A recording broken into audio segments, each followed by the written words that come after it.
Muchas gracias a todos nuestros amigos y a nuestros televidentes. Hoy continuamos con esta serie de videos Historia, Biblia, que son de mucho provecho. Y muchas gracias a aquellas personas que siempre están pendientes de mis transmisiones. Hoy vamos a hablar acerca de la antigua Grecia, la educación, la música, el arte, la ingeniería, el pensamiento occidental. Todo lo que hoy somos y todo lo que hoy tenemos se lo debemos a una de las maravillas del mundo antiguo, la antigua Grecia.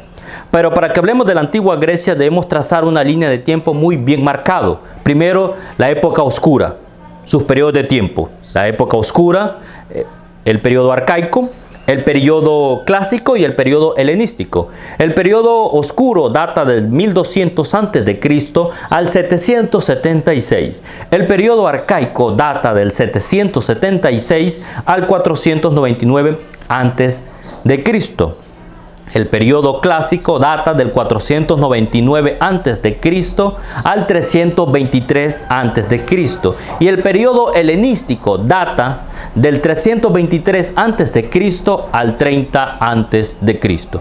Pero para que iniciemos debemos hacer quiénes fueron los antepasados de los helenos o de los griegos. Tenemos que trazar 2700 años atrás con los cretenses y con los micenos.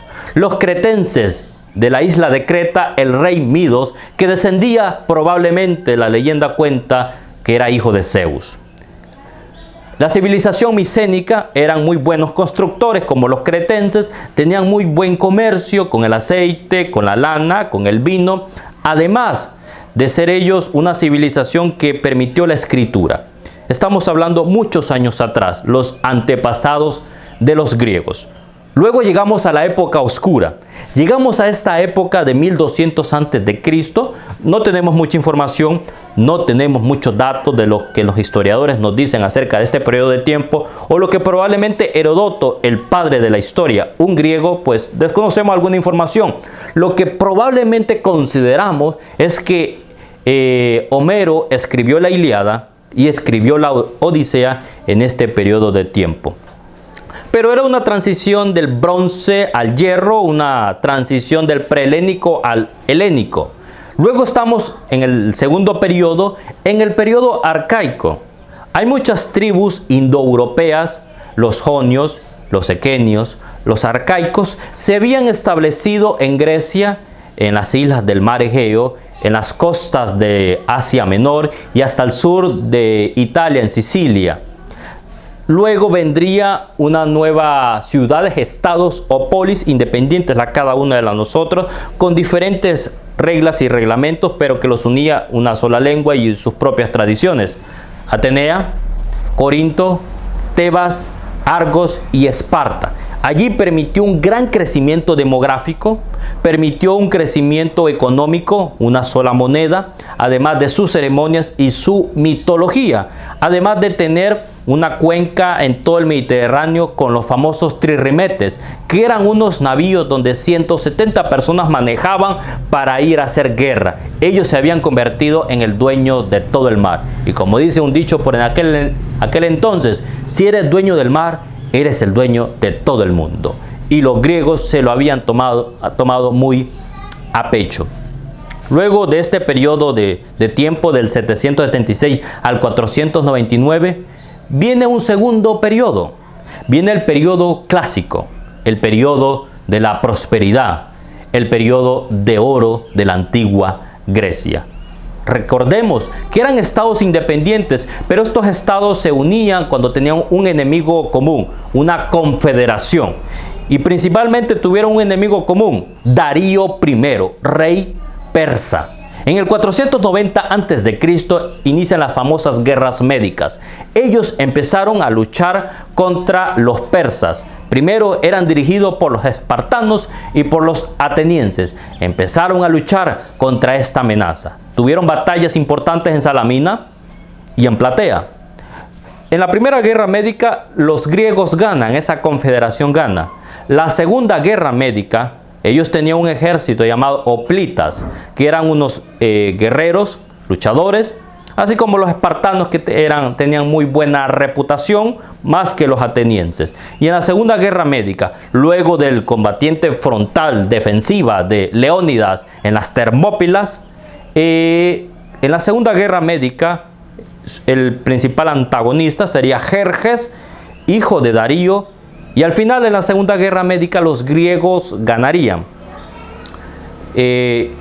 Persia sabía que no podía subyugar, que no podía derrotar a esta famosa Atenas. Atenas significa hijo de Atenea. Atenea era diosa y hija de Zeus.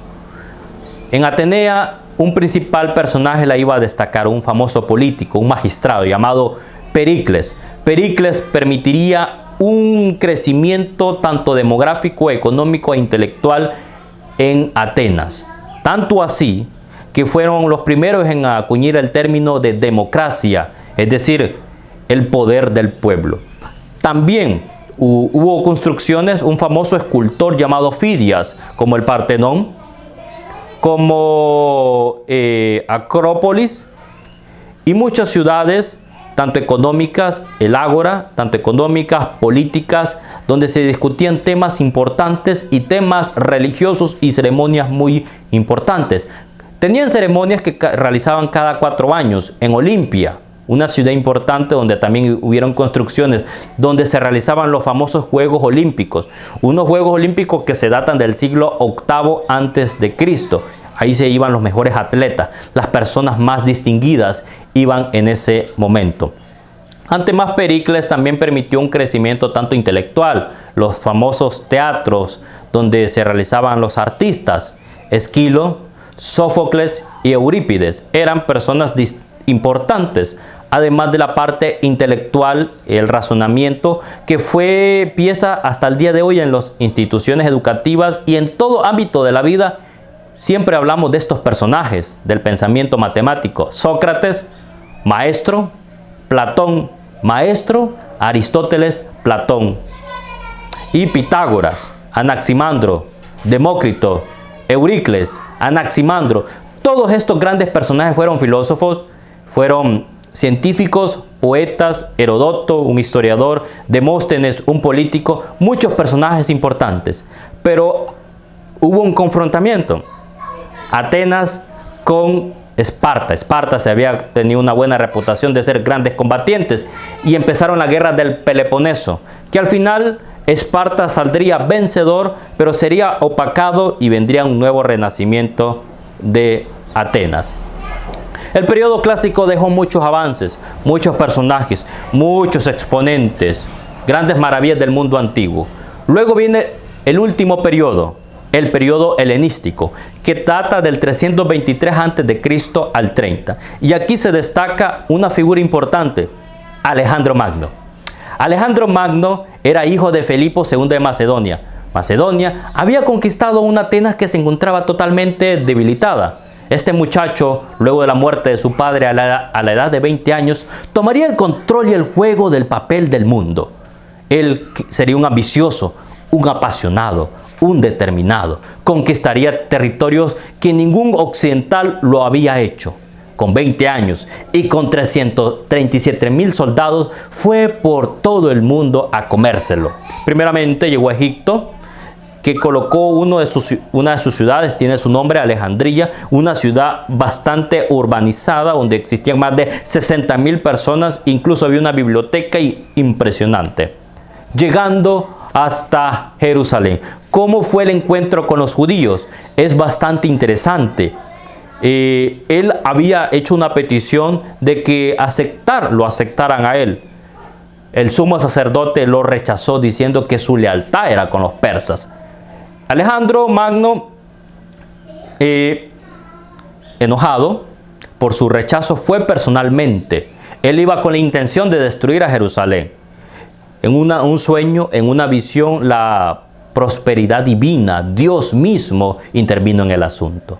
Se dice que cuando Alejandro Magno con todo su ejército estaba en la entrada de Jerusalén, se dice que estaba el sumo sacerdote con muchos personajes que tenían trajes ceremoniales y empezaron a saludar. Todos quedaron totalmente impresionados. Alejandro Magno lo saludó y además le rindió homenaje al sumo sacerdote. Estuvo en el momento que hicieron el sacrificio en el templo, estuvo en el momento en que se leyó las escrituras y que el sumo sacerdote le dijo que él era el que iban a vencer a los persas de los escritos del Antiguo Testamento. El libro de Daniel que menciona a este personaje. Que en próximo video pues nos tocará hablar acerca de este personaje. Alejandro Magno no los venció, pero sí es interesante. Todos los nombres de los judíos que llaman a Alejandro es por él, porque él perdonó a la ciudad. Luego de la muerte de Darío III, su principal enemigo, Alejandro murió a la edad muy joven de 33 años, de haber conquistado todo el mundo hasta la India. Su ejército fue quedado en 4 generales. Los 2 destacables, los Ptolomeos y los Seleucos. Los Ptolomeos en Egipto y los Seleucos en Siria. Y ahí tuvieron luchas confrontativas donde el que pagaba, con este término, los platos rotos, era Jerusalén, era el pueblo de Judea. Y luego saldrían esas revueltas de los Asmoneos, donde aparecerían Simón y Judas Macabeo. Eso será para un próximo video, hacer de las revueltas judías y sobre la figura de Antíoco Epífanes IV. Luego de la muerte de ellos y de la posible desintegración por completo de todo el antiguo griego, el helenismo era parte de querer introducir la cultura, el idioma, querer introducir a todos los pueblos dominados, pero no pasó así. En algunos estados no pasó así, los judíos lo rechazaron, pero su cultura quedó penetrada, muy profunda, muy arraigada. Luego vino el Imperio Romano y la tomaría como sigo propia y haría una función llamada la cultura greco-romana. Los griegos. Hablar del imperio de la civilización griega es inmenso, es antiguo. Su educación, su política y todos los elementos que hoy tenemos y que hoy somos, se lo debemos a él. Nosotros los cristianos, la Septuaginta, la historia, todo lo que hoy tenemos se lo debemos a estos personajes. Incluso Pablo tuvo un encuentro en su segundo viaje misionero en Atenas con los epicúreos y con los estoicos. Pero habrá muchos detalles, mucha información. ¿Qué dice Daniel acerca de esta figura apocalíptica? ¿Qué dicen las siguientes generaciones, la Septuaginta? Y muchos datos y mucha información. Pero amigos, eso será para un próximo video acerca de otras civilizaciones importantes e historia.